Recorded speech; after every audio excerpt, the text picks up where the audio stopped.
Since I'm continuing to be devoid of dreams lately, I figured I found another incredibly interesting chapter in this book. I'm going to read you some of it because this is strangeness on a whole new level. Chapter 25: The Wax Men, the Stick Men, and the Mannequins. A man called Simon Ho, who was a nurse, wrote into a forum for the Fortean Times of a strange incident that happened to him back in 1982 in Essex, England, at Worley Hospital, Brentwood. I encountered a stick person in the grounds of the hospital as I was walking home one night, lopped across the roadway, having been seemingly pressed up against the wall. It stopped when it saw me and raised its arms in fright and quickly walked off to the undergrowth. It was very tall and very thin, extremely long arms and legs, and very small oval head.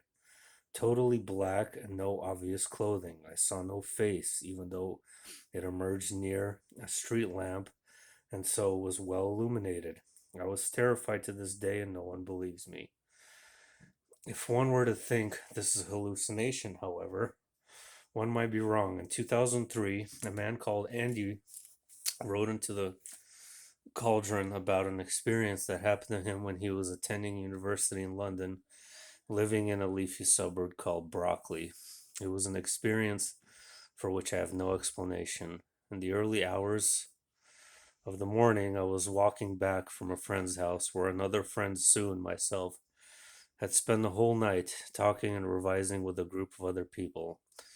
I had drunk only tea all night and had consumed no drugs whatsoever. Dawn was just breaking and we turned onto my street. We were very tired and didn't say much to each other until I spotted a man walking up towards us on the same path. Some distance away, I didn't think anything of it. In a city like London, people are up and about at all hours. He could have been a milkman, a refuse collector, a night shift worker headed home. We walked towards the man. He walked towards us. My home was between us. I began to feel uneasy. The word we coined later to describe its movement was lolloping, kind of up and down bouncy walk. I asked my friend, "See that man?" "Yes," was the reply. "It's not a man, though, is it?" I found myself asking. "No," said my friend, sounding scared, "it isn't." The figure was entirely black and like a cardboard cutout, flat and one-dimensional. It was as if someone had taken a cookie cutter and had shaped a hole in reality in the shape of something almost, but not quite human. And when I say black, I mean black, no light, no shade, nothing but a void.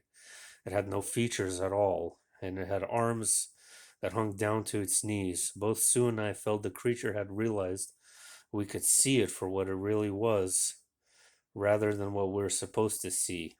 It seemed to be ignoring us. Then it seemed to realize we could see it and began to lollop faster towards us. The creature seemed to be, well, I've used the word lolloping before now, which isn't really a word, but denotes the dancing, jolly steps it was taking as it walked. We ran without discussion. I got my key out and fumbled with the front door of my house, which is a big Victorian house converted into flats. Sue behind me urged me to hurry. I got the door unlocked and we dashed inside, closed and locked it again. We ran up the stairs and hid round the corner, peeping at the front door, which had two big glass panels through which we could see the front garden. The black stick man approached the door, and we could see the dark shape pressing up against the glass. Neither one of us breathed. The creature looked, I say, it had no eyes. Through the first one pane, then the other. It pressed up against the glass. We couldn't breathe. I waited for what felt like an eternity before vanishing. We didn't sleep for some time after that. To all intents and purposes, it appeared to be sauntering along the road, enjoying the walk before it became shocked to see us staring at it. We instinctively felt this was not a creature to try and communicate with. This was not something that it was good to be near. We knew whatever it was definitely not of the world we knew. We had only experienced great fear, but we both felt like being had been arrogant, superior in attitude, and angry that its glamour had been pierced or it failed to operate. I never want to see this creature again. Moving on a bit longer.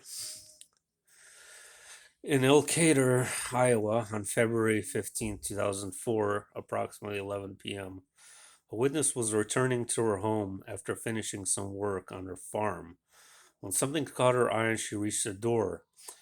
To her left, she saw something running very fast about 30 yards away from her. Not comprehending what she was seeing, she could only describe it as looking like a stick man.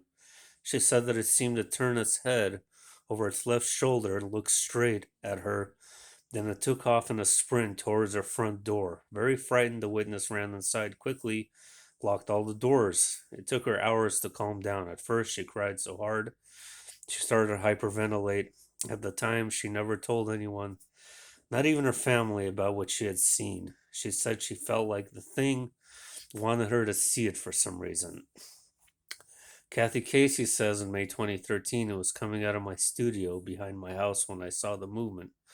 It was dark, the only lights from my porch, but they weren't enough to cast a shadow. I saw a solid shadow, no features, very tall, alongside my husband's 16-foot tall workshop. It was very thin, about 12 to 13 feet tall. I could see its outline. It had an elongated head and a very long stake, thin arms and fingers. It was taking large steps. I could see no facial features, but this was not a shadow. It was not upright, moving fast. It was upright, moving fast. Felt like it was old and alien. The last thought was something I had to reject. It was just too far out of my frame of reference. At this time, I was facing it as it moved from right to left and kept going across my yard, in between our house and our neighbors. It was taking large steps, but was fast, uneven. I was so stunned. This was not a shadow thrown onto the barn. It was upright. There were no facial features that I could see. I'm not easily frightened, but now I think twice before going outside at night. Alright, this will be the last one. This last story I read. A lady from Tennessee called the Mutual UFO Network a few years ago, not knowing who else to call and needing to urgently talk about what just happened to her that morning. It was around 6 a.m. She was standing on the deck of her house, drinking an early morning coffee, enjoying a warm and quiet beginning to her day when suddenly she saw something that defied explanation. The deck of her house was at an elevation of 12 feet from the ground below. When she turned around to go back into the house, she stopped dead. She could not fail to see the huge black shadow in the shape of a man, but standing higher than the deck. It was leaning against the deck. It was the shape of a man, yet it had no face. She was frozen to the spot, unable to move. Suddenly turned its head towards her. Then she watched as it slowly peeled itself off the rail of the deck. It ran its fingers slowly alongside the rail as though it was coming in her direction. Then it started to flow away. It had legs, but it wasn't touching the ground as it walked. It moved its legs like a man would. Then, as it got some distance away, it turned back around in her direction. She later said that she felt very sure that it was communicating the message to her that though it had left her unharmed, it was more than capable of hurting her if it chose to do so. You know what? Um, let's do one more. One evening in October 2014, an English female healthcare administrative assistant was standing alone in her kitchen. It was almost midnight when the security light outside her house came on. Concerned that it may be a fox trying to get at the kitchen chickens she kept at the garden, she got a torch and went outside to investigate. She approached the chicken pen. She saw a figure standing to the side. She shone the torch in his direction and saw that there were two figures standing there. They appeared to be men of extremely tall height, over 6 feet, she estimated. She shone the light at the closest figure's face, and immediately she heard a voice saying, "Please turn out the light." His face should have been there, she said, but all I saw was a pointed mouth and glasses. Both of the figures were now telling her to turn off the torch, and she complied. They asked if I had seen anything onto her. And they were using outdated phrases, she said, like from the 1940s. Their accents were strange, and then as they turned to leave, she noticed they had very long feet. The same thing happened again on another occasion, only this time it was at her workplace. I was having a cigarette at work outside, using my phone, and when I saw the same feet and the strange shoes, I looked up and saw the thin, pale gray face staring at me. This time I watched him walk away. He made no noise, and I saw that he walked like he was made out of plastic. This scared me more than anything, and I felt panic. I think I'm being watched now. I constantly see glimpses of them passing in cars in the windows opposite my office buildings. Whoa. And it just kind of continually gets weirder from there, but that's something, isn't it? If there's anything you guys want me to discuss or talk about on my little channel here, let me know, and gladly get into it. Other than that, have a good day.